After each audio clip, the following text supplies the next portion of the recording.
The First Epistle of Paul to Timothy, usually referred to simply as First Timothy and often written 1 Timothy, is one of 3 letters in the New Testament of the Bible, often grouped together as the Pastoral Epistles, along with Second Timothy and Titus.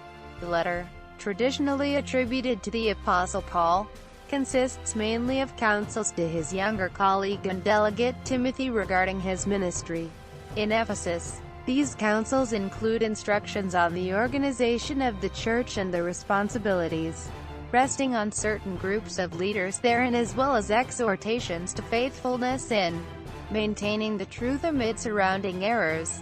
Most modern scholars consider the letter pseudepigraphical, perhaps written as late as the first half of the 2nd century AD. Composition.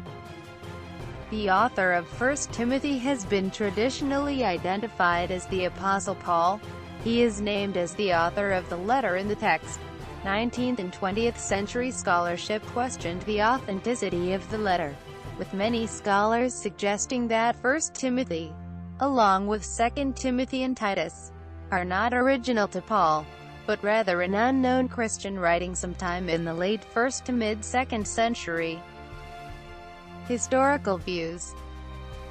The genuineness of Pauline authorship was accepted by Church orthodoxy as early as c. AD 180, as evidenced by the surviving testimony of Irenaeus and the author of the Muratorian. Possible allusions are found in the letters from Clement of Rome to the Corinthians, c. 95, Ignatius of Antioch to the Ephesians, c. 110, and Polycarp to the Philippians, c. 130. Late in the 2nd century, there are a number of quotations from all 3 pastoral epistles in Irenaeus' work against heresies. The Muratorian canon, c. 170, 180, lists the books of the NT and describes all 3 pastoral epistles to Paul. Eusebius, c. 330, calls it, along with the other 13 canonical Pauline epistles, undisputed. Marcion, an Orthodox bishop later excommunicated for heresy, formed an early canon of Scripture c. 140 around the Gospel of Luke and 10 of the canonical Pauline epistles, excluding 1, 2 Timothy and Titus. The reasons for these exclusions are unknown, and so speculation abounds, including the hypotheses that they were not written until after Marcion's time, or that he knew of them, but regarded them as inauthentic. Proponents of Pauline authorship argue that he had theological grounds for rejecting the pastorals, namely their teaching about the goodness of creation. Cf. 1 Tim 4, 1 ff.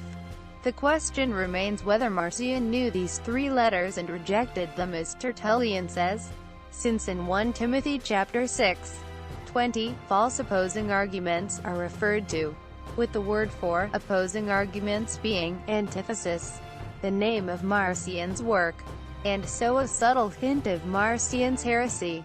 However, the structure of the Church presupposed is less developed than the one Ignatius presupposes, who wrote c. 110, as well as the fact that not only is antithesis itself a Greek word which simply means opposing arguments, but as it has been noted, the attack on the heretics is not central to the 3 letters. Date.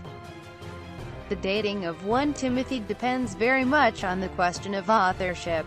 Those who accept the epistle's authenticity believe it was written soon after Paul left Ephesus, which he did twice according to the Acts of the Apostles. This dates the epistle to either about the year 58 or 59, or about the year 64 or 65 AD. Those who have maintained the former opinion, among others, are Theodoret, Benson, Zachariah, Michaelis, Schmidt, Kopp, Planck, Grotius Lightfoot, Wittius, Lardner, Hug, and Professor Stewart. The latter opinion, that it was written after Paul's first imprisonment at Rome, is maintained by Paley, Pearson, L'Enfant, Leclerc, Cave, Mill, Whitby, McKnight, and others. Secular historians generally place its composition sometime in the late 1st century or first half of the 2nd century AD, with a wide margin of uncertainty. The text seems to be contending against nascent Gnosticism.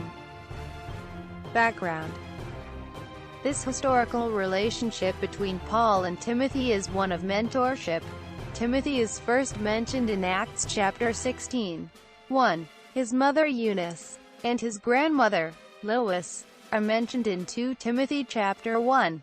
5. All that we know of his father is that he was a Greek, not a Jew. Acts chapter 16. 1.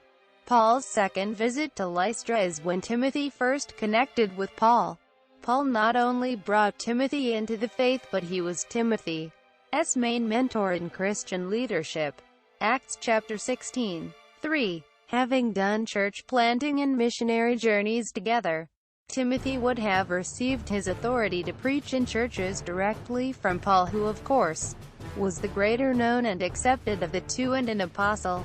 Timothy's official position in the church was one of an evangelist, and he worked with Paul in Phrygia, Galatia, and Mysia, Troa, Philippi and Berea. Acts chapter 17.